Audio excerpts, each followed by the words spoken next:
नमस्कार। Chanakya IAS academy के daily current affair session में आपका स्वागत है। आज है 27 अक्टूबर और 27 अक्टूबर से जितने भी महत्वपूर्ण प्रश्न बनते हैं हम उन पर चर्चा करेंगे। हमारा आज का पहला प्रश्न है, हाल ही में किस सैन्य स्टेशन को बेस्ट ग्रीन मिलिट्री स्टेशन पुरस्कार प्रदान किया गया है? देहरादून, उधमपुर, पठानकोट या फिर इनमें से कोई नहीं। तो अभी हाल ही में उधमपुर सैन्य स्टेशन को बेस्ट ग्रीन मिलिट्री स्टेशन पुरस्कार से सम्मानित किया गया है। उधमपुर सैन्य स्टेशन को सेना कमांडरों के सम्मेलन में सेना प्रमुख जनरल मनोज पांडे द्वारा बेस्ट ग्रीन मिलिट्री स्टेशन पुरस्कार प्रदान किया गया है। दूसरा सर्वश्रेष्ठ पुरस्कार देहरादून मिलिट्री स्टेशन ने हासिल किया है। बीकानेर मिलिट्री स्टेशन को सर्वश्रेष्ठ परिवर्तनकारी स्टेशन का पुरस्कार मिला है। हमारा अगला प्रश्न देखेंगे, हाल ही में किसके द्वारा भारतीय सैन्य विरासत महोत्सव के पहले संस्करण का उद्घाटन किया गया है? द्रौपदी मुर्मू, नरेंद्र मोदी, राजनाथ सिंह या फिर इनमें से कोई नहीं। तो अभी हाल ही में राजनाथ सिंह द्वारा भारतीय सैन्य महोत्सव के पहले संस्करण का उद्घाटन किया गया है। रक्षा मंत्री राजनाथ सिंह ने नई दिल्ली में भारतीय सैन्य विरासत महोत्सव के पहले संस्करण का उद्घाटन किया है। इस 2 वर्षीय भारतीय सैन्य विरासत महोत्सव के माध्यम से बातचीत, कला, नृत्य, नाटक, स्टोरी टेलिंग और प्रदर्शनियों के माध्यम से भारत की समृद्ध सैन्य संस्कृति और विरासत का जश्न मनाया जाएगा। इस भारतीय सैन्य विरासत महोत्सव ने भारत और विश्व के लिए प्रासंगिक सुरक्षा, रणनीति और अंतर्राष्ट्रीय संबंधों से संबंधित विभिन्न समसामयिक मुद्दों पर चर्चा के लिए एक मंच भी प्रदान किया है। हमारा आज का अगला प्रश्न देखेंगे, हाल ही में भारत के पहले नैनो डीएपी प्लांट का उद्घाटन किस राज्य में किया गया है? राजस्थान, गुजरात, महाराष्ट्र या फिर मध्य प्रदेश? तो अभी हाल ही में गुजरात के गांधीनगर में भारत के पहले नैनो डीएपी प्लांट का उद्घाटन किया गया है। केंद्रीय गृह एवं सहकारिता मंत्री अमित शाह द्वारा गुजरात के गांधीनगर में देश के पहले नैनो डीएपी प्लांट का उद्घाटन किया गया है। कलोल में nano DAP DAP plant IFFCO द्वारा 300 करोड़ रुपए की लागत से स्थापित किया गया है, जहां इफ्को की स्थापना 1967 में की गई थी।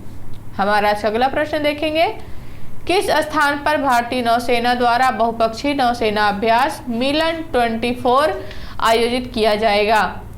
विशाखापत्तनम, मुंबई, चेन्नई या फिर बेंगलुरु?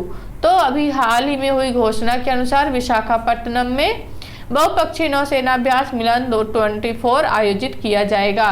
भारतीय नौसेना द्वारा 19 फरवरी से 27 फरवरी 2024 तक विशाखापत्तनम में मिलन 24 बहुपक्षीय नौसेना अभ्यास का आयोजन किया जाएगा। यह बहुपक्षीय नौसेना अभ्यास कार्यक्रम भारत की प्रतिबद्धता को प्रदर्शित करते हुए मिलन अभ्यास की मेजबानी का उद्देश्य लंबे समय से चली आ रही अंतर्राष्ट्रीय समुद्री सहयोग को बढ़ावा देने की परंपरा का पालन करता है। हमारा अगला प्रश्न देखेंगे, हाल ही में मुख्यमंत्री योगी आदित्यनाथ ने किस जिले में उत्तर प्रदेश के पहले मिशन शक्ति कैफे का उद्घाटन किया है? लखनऊ, गोंडा, गाजियाबाद या फिर जौनपुर? तो अभी हाल ही में गोंडा जिले में उत्तर प्रदेश के पहले मिशन शक्ति कैफे का उद्घाटन किया गया है।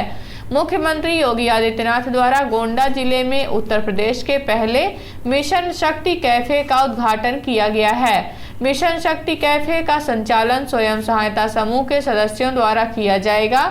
इसका मुख्य उद्देश्य महिलाओं को सशक्त बनाना और छात्रों को पौष्टिक भोजन प्रदान करना है। इसके साथ ही उत्कृष्ट कार्य करने वाली महिलाओं के लिए नवदेवी सम्मान भी प्रदान किया गया। इसे पुलिस, उद्यमिता, शिक्षा, स्वास्थ्य, कृषि, स्वयं सहायता समूहों जैसे विभिन्न क्षेत्रों की महिलाओं के लिए प्रस्तुत किया जाता है। हमारा अगला प्रश्न देखेंगे, हाल ही में किसे हार्वर्ड लॉ स्कूल का वैश्विक नेतृत्व के लिए पुरस्कार प्राप्त हुआ है? नरेंद्र मोदी, डी वाई चंद्रचूड़, रतन टाटा या फिर इनमें से कोई नहीं।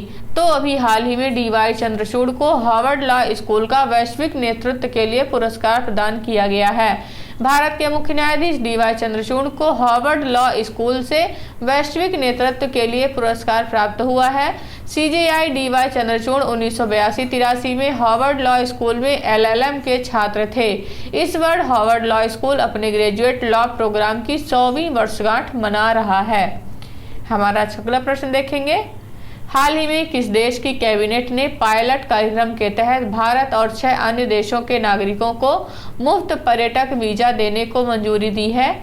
भूटान, श्रीलंका, नेपाल या फिर बांग्लादेश? तो अभी श्रीलंका ने भारत सहित अन्य 6 देशों को वीजा मुक्त पर्यटक के लिए मंजूरी दी है।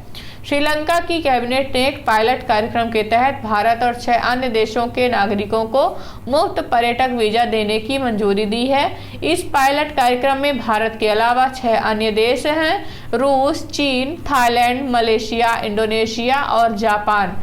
इस पायलट का कार्यक्रम मुख्य उद्देश्य श्रीलंका के पर्यटन उद्योग को पुनर्जीवित करना है। इसे 2026 तक 5 मिलियन आगमन का लक्ष्य बनाने के लिए किया गया है। हमारा आज का अगला प्रश्न देखेंगे, हाल ही में केंद्रीय कैबिनेट ने किस देश के साथ सेमीकंडक्टर सप्लाई चेन पार्टनरशिप के लिए सहयोग ज्ञापन को मंजूरी दी है? जापान, थाईलैंड, मलेशिया या फिर इनमें से कोई नहीं? तो अभी हाल ही में भारत ने जापान के साथ मिलकर सेमीकंडक्टर सप्लाई चेन पार्टनरशिप के सहयोग को मंजूरी दी है। केंद्रीय कैबिनेट ने Japan Bharat semiconductor supply chain partnership पर भारत और जापान के बीच सहयोग ज्ञापन को मंजूरी दी है।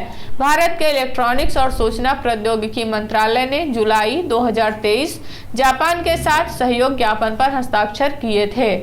हमारा आज अगला प्रश्न देखेंगे, हाल ही में बंगाल की खाड़ी में उठे चक्रवाती तूफान हामून को किस देश के द्वारा नाम दिया गया है?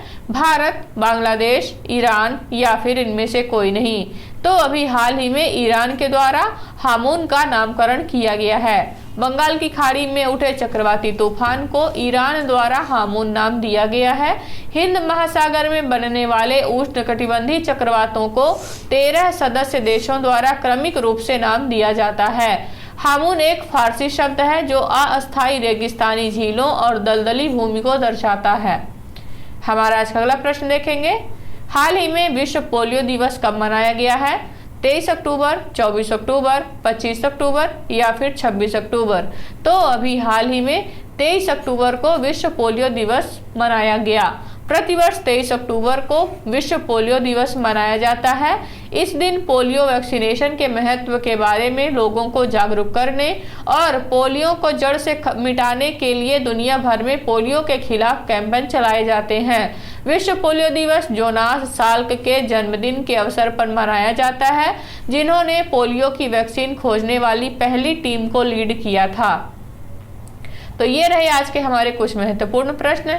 आशा करते हैं चाणक्य IAS एकेडमी द्वारा चलाया जा रहा करंट अफेयर सेशन आपको पसंद आ रहा होगा। हमारे ऐसे और भी कंटेंट से जुड़ने के लिए चैनल को सब्सक्राइब करें और बेल आइकन दबाना ना भूलें। धन्यवाद।